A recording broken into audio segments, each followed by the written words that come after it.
I'm going to be presenting the problematic policy and practices that affect hospital staffing ratios, the research I found about the issue, and my suggestion for a solution.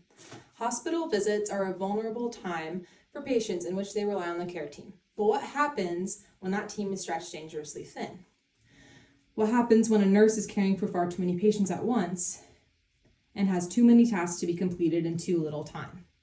In my experience, I often find that my hospital ends up staffing down whenever possible and sending nurses home when census is low, only to get slammed at the end of the shift with admits and transfers, which leads to burnout amongst the staff.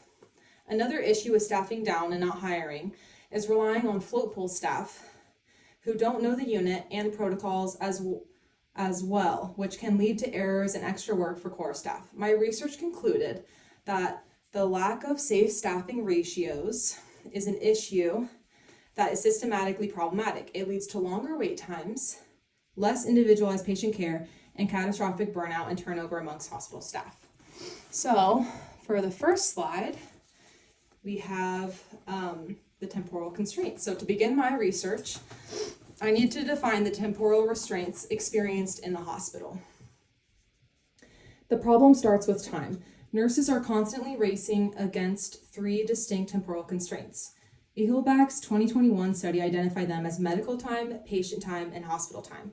On this slide, you will see right here the visual of three overlapping circles which represent time. We have hospital time, medical time, and patient time. Notice the difference between these circles, size-wise. These should be equal, but oftentimes, as I made in this infographic, this is kind of more what it looks like. So, medical time is event-based and more dynamic and scheduled by clinicians. Patient time is journey-based and flexible for building a relationship and meeting psychosocial need. And then finally, we have hospital time, the rigid clock-based constraint focused on efficiency. This is the one that forces staff to rush and makes patients feel overlooked. When hospital time dictates the nurses are understaffed, they lose the ability to balance the other two times, which are medical and patient time. As Eagleback noted, this focus on efficiency carries the risk of losing sight of the whole picture for patients with complex needs. This translates directly to how patients feel. When time for compassionate care is squeezed dry, patients are left feeling unheard. In Schmidt's 2003 study on patient perception, many patients felt overlooked due to time constraints.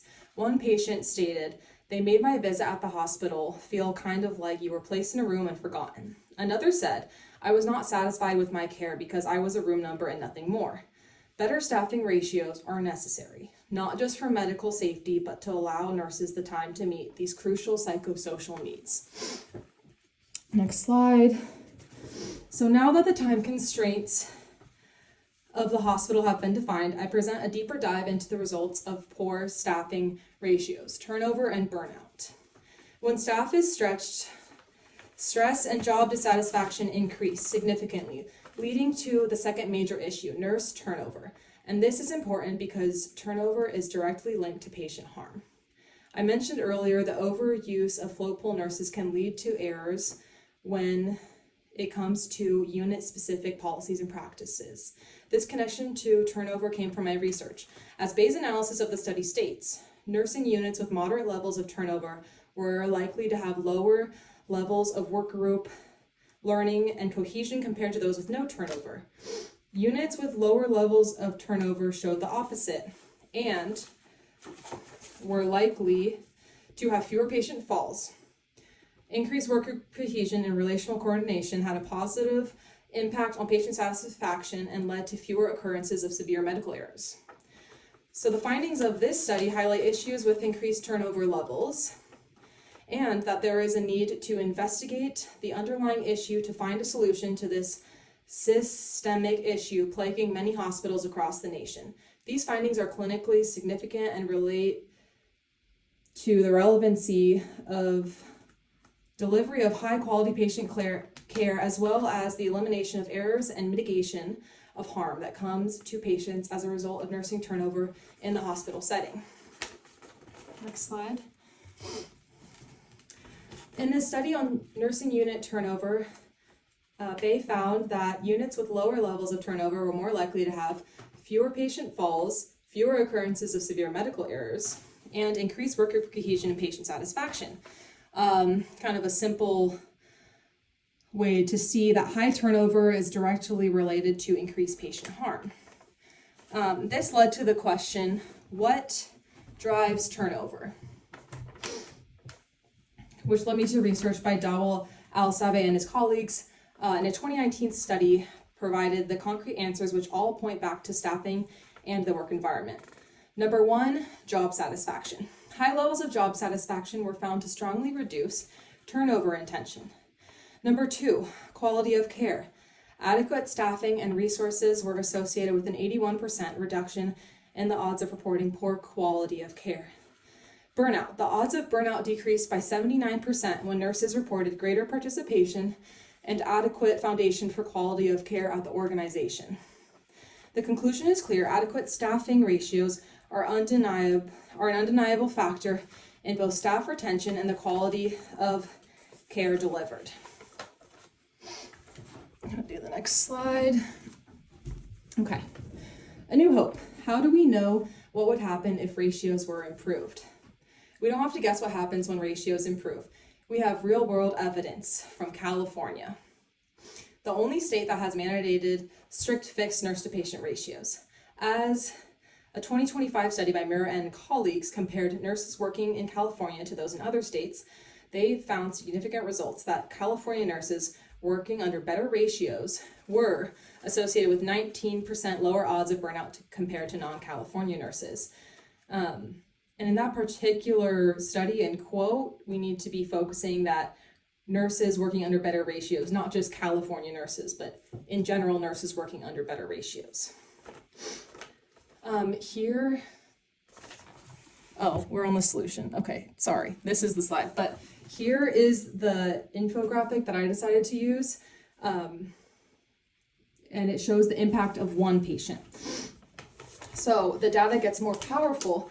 The study then isolated the impact of a single patient assignment, finding that each additional patient per nurse was associated with a 12% increase in the odds of burnout. So here is kind of like one more patient, that's a 12% increase in the odds, and then one more patient and one more patient.